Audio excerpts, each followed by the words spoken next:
Good morning po. Apalit, Pampanga po kami ngayon. March 23, 2025.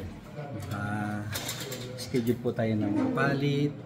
Meron sa Monumento, no? Monumento, tapos Market, tsaka Quezon City, pati po sa Alabang. So kami naman dito sa Apalit.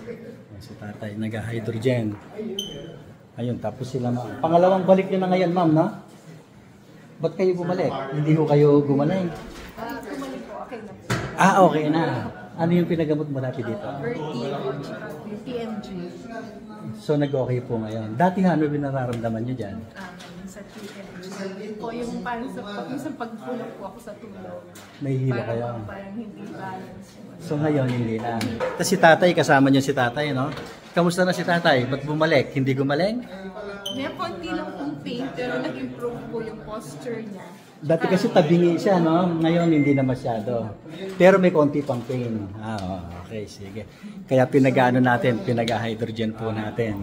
Tapos, ayun, ang ating pasyente, umpisa na po tayo. So, walking po tayo sa hapon, medyo masikip po tayo sa umaga. Hey, salamat sa Diyos.